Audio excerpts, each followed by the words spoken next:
Spectre d'un signal périodique. Sélectionnez un signal de 1 kHz.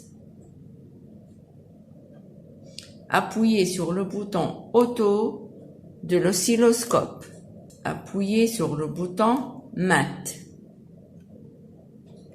Sur l'écran de l'oscilloscope s'affiche le signal et son spectre. Activez le bouton curseur. Passez en mode manuel pour mesurer la fréquence et l'amplitude du signal. Voir manip, étude d'un signal électrique. Le spectre d'un signal sinusoïdal est formé d'un seul pic appelé fondamental. Sa fréquence est égale à la fréquence du GBF et son amplitude nous donne l'amplitude du GBF. Appuyez maintenant sur Wave et choisir un signal créneau sans modifier l'amplitude et la fréquence du signal. Le pic fondamental persiste. Il est suivi de plusieurs autres pics.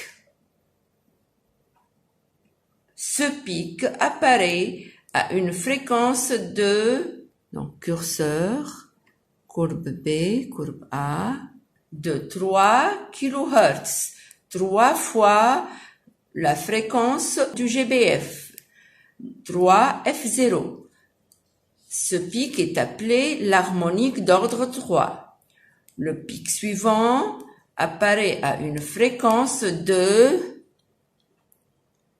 5 fois F0. C'est l'harmonique d'ordre 5. Le suivant est l'harmonique d'ordre 7, 7 fois F0. Les amplitudes de ces harmoniques peut être facilement mesurées à l'aide de la méthode curseur.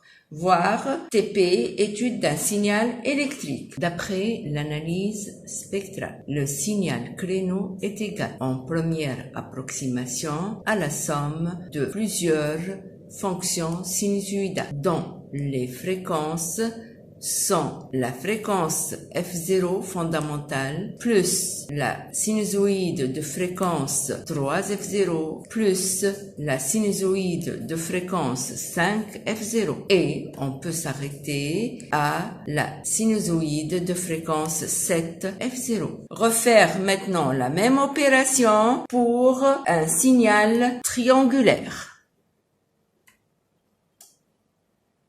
Fin du TP, spectre d'un signal périodique.